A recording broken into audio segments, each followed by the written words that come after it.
One tricky part of using OKRs is achieving alignment. There's some critical aspects to alignment that I want to share to make sure you're making the most of this superpower.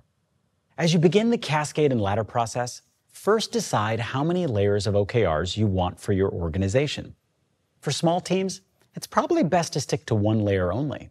And as you grow, you might want to add another layer, a North Star for the whole organization, plus another set of OKRs for cross-functional goals.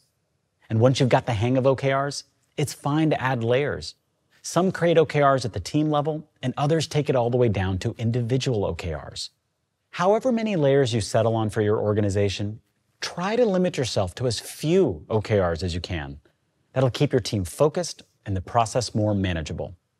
Now that you've decided on the number of layers of OKRs, let's take a look at 4 cascading scenarios and how to handle them.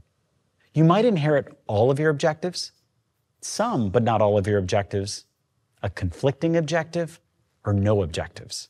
Let's start with the first case, where a team is given a complete set of objectives. The leader is telling the team, please concentrate on these and no others. They want to focus on getting more done on just a few things. The most common scenario is for a team to inherit some top-line objectives, but to have room for 1 or 2 more. Or maybe the cascaded objectives don't cover all of the team's priorities for the cycle. When the team writes an additional objective, it lets leaders know that critical priorities have been left out. Don't assume your leaders already know.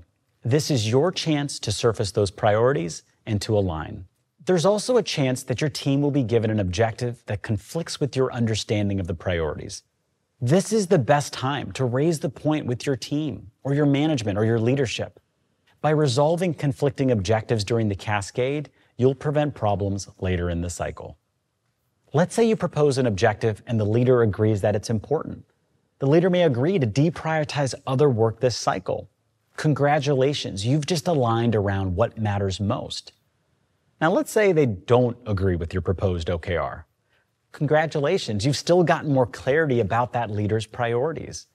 These are the superpowers of focus and alignment in action. If your team doesn't inherit a full set of objectives and has room for more, first take a look at other teams' OKRs. Determine if you have a shared interest. If so, ladder to it. If not, fill out your remaining slate with your top priorities, making sure you're fully aligned within your own team. Finally, let's say a team doesn't inherit any of the cycle's top-line objectives this round. Does that mean the team is unimportant? Absolutely not. In fact, they've been given a great opportunity, the freedom to craft a full set of their own OKRs. We generally suggest that you look at other teams' OKRs to spot synergies or conflicts. But if the coast is clear, this could be an opening to set an aspirational OKR to explore and innovate. Apply this guiding principle.